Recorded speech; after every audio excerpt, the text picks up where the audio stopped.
घडामोड आणि इकडे वर्षावरची घडामोड, हे सगळं नेमकं काय चाललंय?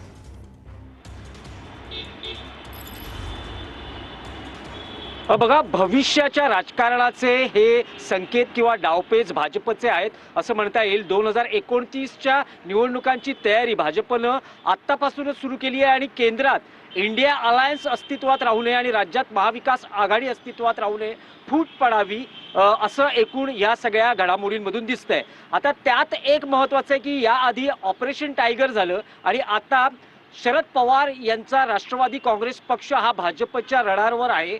जी माहिती मिळते आहे, जी दाट शक्यता व्यक्त केली जाते आहे की शरद पवारांची राष्ट्रवादी काँग्रेस ही एनडीएत सहभागी होण्याबद्दल त्यांच्याकडे भाजपकडून प्रस्ताव आहे आणि त्या संदर्भात या प्रस्तावाच्या अनुषंगाने त्यांना काही ऑफर्सही देण्यात आलेले आहेत. त्यात एनडीएत सहभागी झाल्यास केंद्रात एक मंत्रीपद आणि राज्यात 2 कॅबिनेट मंत्रीपदं असं आश्वासन किंवा असं एक प्रपोजल असल्याचं म्हटलं जातं आहे आणि केंद्रात मंत्रिपदाच्या दावेदार या सुप्रिया सुळे असल्याचं म्हटलं जातं आहे. तर राज्यात मंत्रिपदाचे दावेदार हे जयंत पाटील, ज्यांच्याकडे अर्थ खातं देण्यात येईल अशी ही माहिती सूत्रांकडून मिळते. कारण तशी याआधीही शरद पवार राष्ट्रवादी काँग्रेसची मागणी होती, समजा जर विलिनीकरण झालं आणि महायुतीत जर शरद पवारांचा पक्ष सहभागी झाला. आज अर्थ खातं हे मुख्यमंत्री देवेंद्र फडणवीस यांच्याकडे आहे. याआधी या खात्याची धुरा अजित पवार सांभाळत होते आणि जयंत पाटलांना या खात्याचा चांगला अनुभव आहे. त्यामुळे जर हे खातं पुन्हा एनसीपीकडे सोपवायचं असेल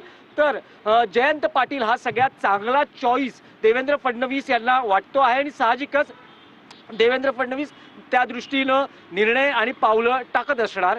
दुसरं जे खातं मिळू शकतं ते शिंदे शिवसेनेकडे असलेलं गृहनिर्माण किंवा समाज कल्याण खातं हे एनसीपी शरद पवार पक्षाला मिळू शकतं अशी एक दाट शक्यता व्यक्त केली जाते आहे. 20 तारखेला संसदेचं पावसाळी अधिवेशन सुरू होतं आहे. त्याआधी केंद्रीय मंत्रिमंडळाचा विस्तार आणि फेरबदल अपेक्षित आहेत. त्याआधी शरद पवार यांच्या पक्षानं आपली भूमिका स्पष्ट करावी, यासाठी हा केंद्रीय मंत्रिमंडळ विस्ताराचा मुहूर्त सध्या थांबलेला आहे किंवा अजूनही वेट अँड वॉचच्या भूमिकेत आहेत.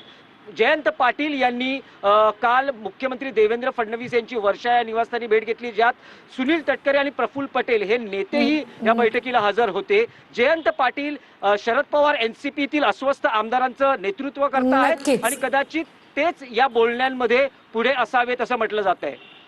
नक्कीच नक्कीच दिनेश, या सगळ्याबद्दलचे वेळोवेळी तुमच्याकडून अर्थ जाणून घेत राहूच. तूर्तास धन्यवाद तुम्ही दिलेल्या संपूर्ण माहितीसाठी.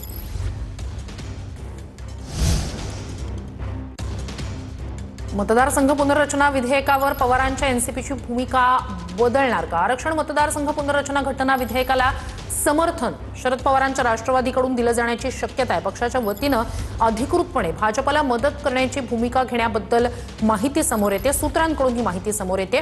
तर या विधेयकाला समर्थन दिलं जाण्याची शक्यता आहे अशी माहिती सूत्रांकडून मिळते.